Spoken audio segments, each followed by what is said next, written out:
हम देख रहे हैं कि शेयर के अंदर अब जो कैंडल्स हम देख रहे हैं ये काफ़ी अच्छी बुलिश कैंडल हमें दिखाई देती हैं और शेयर के अंदर अब हमें लगता है कि एक नया फ्रेश बाइंग क्लियरली दिखाई देता है। साथ ही अगर हम यहाँ नीचे देखेंगे तो शेयर के अंदर हमारा जो RSI है उसके अंदर भी हम देखेंगे कि एक अप ट्रेंड हमें आता हुआ दिखाई देता है। तो आप देखेंगे कि यहाँ पर शेयर के अंदर जो RSI है उसमें भी एक बढ़ोतरी हमें आती हुई दिखाई देती है।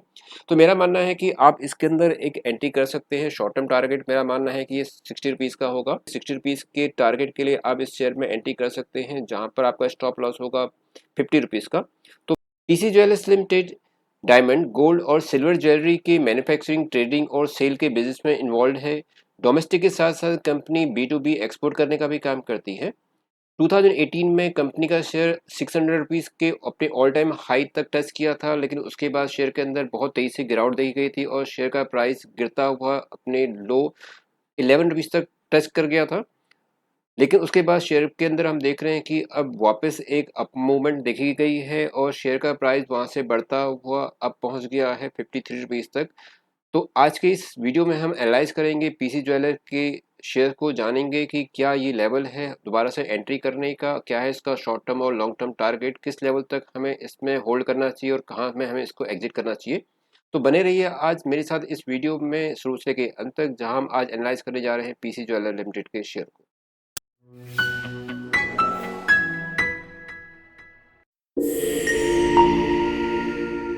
दोस्तों, पीसी ज्वेलर का शेयर 7 दिसंबर 23 को था 28 रुपीज़ का। उसके बाद हम देख रहे हैं कि शेयर के अंदर यहाँ से एक क्लियरली अप मूवमेंट आया था और शेयर यहाँ से बढ़ता हुआ अपना पहुँचा था 65 रुपीज़ तक का। तो ये था जनवरी 10 को। उसके बाद शेयर के अंदर अगेन हमने देखा था कि एक गिरावट देखी गई थी। उसके बाद शेयर ने अपने नए जो लो था उसको बनाया था, जो था 46 रुपीज़ का। लेकिन इस लेवल पर शेयर ने अपने पिछले लो को मेंटेन किया था और उसका जो पिछला लो था उसको उसने नहीं ब्रेक किया था। उसके बाद अगेन शेयर ने वापस अपने अपने ट्रेंड लिया था और पिछला जो उसका हाई था उसको ब्रेक करता ऊपर पहुंच गया था।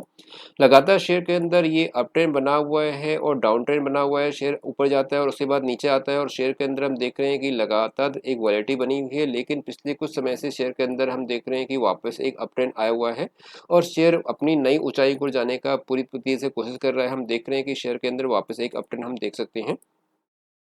तो यदि आप इस लेवल पे एंट्री करते हैं तो मेरा मानना है कि आने वाले समय में शेयर अपने शॉर्ट टर्म लेवल पर 60 रुपीज़ तक को पहुंच सकता है और यदि उसने 60 को अगर अपने एक सर्टेन टाइम तक होल्ड कर लिया तो उसके बाद शेयर अगली नई ऊंचाइयों तक जाने की पूरी पूरी कोशिश कर सकता है।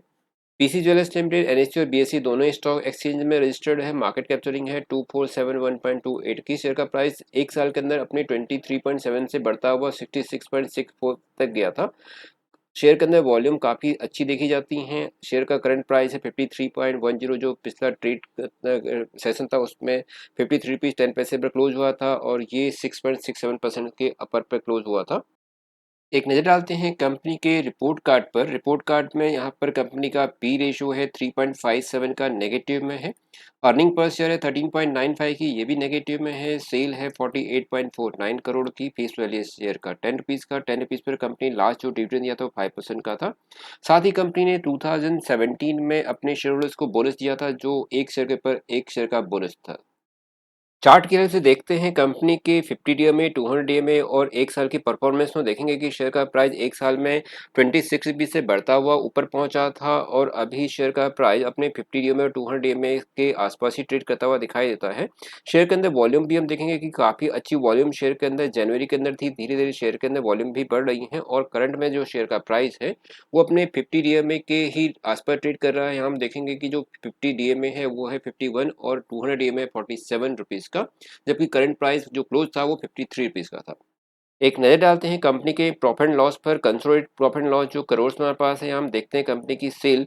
तो सेल को अगर हम यहाँ पर देखते हैं एनुअली, तो मार्च 2022 के अंदर जहाँ कंपनी की सेल थी 1605 करोड़ की, तो 23 के अंदर ये सेल बढ़ करके हो गई 24.72 की। लेकिन मार्च 24 के अंदर इस सेल के अंदर जबरदस्त गिरावट हम देख सकते हैं। यहाँ पर जो सेल थी वो 24 में 23 के कंपेरेटिव काफ़ी तेज़ी से गिरावट आई है और यह 605 करोड़ की मार्च 24 के अंदर। ऑपरेटिंग प्रॉफिट को भी हम देखेंगे तो ऑपरेटिंग प्रॉफिट के अंदर कंपनी का ऑपरेटिंग प्रॉफिट जहां मार्च 23 के अंदर था 256 करोड़ रुपीस का, वहीं मार्च 24 के अंदर ये नेगेटिव है 171 करोड़ का। इसके अलावा कंपनी का प्रॉफिट बिफोर टैक्स यानी पीबीटी अगर हम देखेंगे तो मार्च 24, मार्च 22, मार्च 23 को हम देखेंगे तो मार्च 24 के अंदर प्रॉफिट बिफोर टैक्स था नेगेटिव 508, 23 के अंदर था ये नेगेटिव 108 और 24 के अंदर ये हो गया है 632 नेगेटिव के अंदर। देखते हैं कंपनी की बैलेंस शीट हमें क्या बताती है। बैलेंस शीट को हम देखेंगे, जो भी हमारे पास ये करोड़ में फिगर्स है, यहाँ पर कंपनी के रिजर्व की पोजीशन क्या है। तो रिजर्व हम देखेंगे कि मार्च 22 के अंदर कंपनी का जो रिजर्व था वो था 3423 करोड़ का। मार्च 23 के अंदर इस रिजर्व में गिरावट आई है और ये हो गया 3225 का। साथ ही मार्च 24 के अंदर अगेन रिजर्व कम होकर के 2466 करोड़ रुपीस का कंपनी का रिजर्व है। देखते हैं कंपनी के शेयरहोल्डिंग पैटर्न में। शेयरहोल्डिंग पैटर्न हमें क्या बताता है, तो शेयर होल्डिंग में हम यहाँ देखेंगे जो प्रमोटर्स है उनका इसके अंदर 54.53% की हिस्सेदारी है। नॉन इंस्टीट्यूशनल का इसके अंदर 43.08% का, इंश्योरेंस कंपनी का 1.45% की इसके अंदर हिस्सेदारी है और एफआईआईएस का इसके अंदर 0.593% की इसके अंदर ओनरशिप है। तो लौटते हैं अपने चार्ट पैटर्न पर। तो चार्ट पैटर्न को हम देखेंगे तो शेयर का प्राइस कंसोलिडेट हुआ है, ऊपर से नीचे की ओर गिरा था। शेयर का प्राइस ये था हमारे पास मार्च 24 के अंदर, जहां पर शेयर का प्राइस 66 पी था। उसके बाद शेयर के अंदर गिरावट हमने देखी थी और शेयर बहुत तेजी से नीचे गिरा था और शेयर ने अपना एक नया लो बनाया था 44 रुपीज 15 पैसे का, जो पिछले लो से नीचे था। उसके बाद हम देख रहे हैं कि शेयर के अंदर अब जो कैंडल्स हम देख रहे हैं ये काफ़ी अच्छी बुलिश कैंडल हमें दिखाई देती हैं और शेयर के अंदर अब हमें लगता है कि एक नया फ्रेश बाइंग क्लियरली दिखाई देता है। साथ ही अगर हम यहाँ नीचे देखेंगे तो शेयर के अंदर हमारा जो आरएसआई है उसके अंदर भी हम देखेंगे कि एक अपट्रेंड हमें आता हुआ दिखाई देता है। तो आप देखेंगे कि यहाँ पर शेयर के अंदर जो आरएसआई है उसमें भी एक बढ़ोतरी हमें आती हुई दिखाई देती है। तो मेरा मानना है कि आप इसके अंदर एक एंट्री कर सकते हैं। शॉर्ट टर्म टारगेट मेरा मानना है कि ये 60 रुपीज़ का होगा। 60 रुपीज़ के टारगेट के लिए आप इस शेयर में एंट्री कर सकते हैं, जहाँ पर आपका स्टॉप लॉस होगा 50 रुपीज़ का। तो 50 रुपीज़ को स्ट्रिक्टली आप फॉलो करते हुए, या पहला स्टॉप लॉस 50 और सेकंड आप उसके बहुत क्लोज है 49 रुपीज़ का स्टॉप लॉस आप लेकर के चलेंगे। और इस केस में आपका जो शॉर्ट टर्म टारगेट होगा वो होगा 60 रुपीज़ का। अगर 60 रुपीज़ को ये कंसोलिडेट कर लेता है कुछ समय तक, वहाँ पर अगर ये अपने आप को मेंटेन कर लेता है तो उसका अगला टारगेट होगा 78 रुपीज़ का। तो इसके लिए आप ट्रेड कर सकते हैं।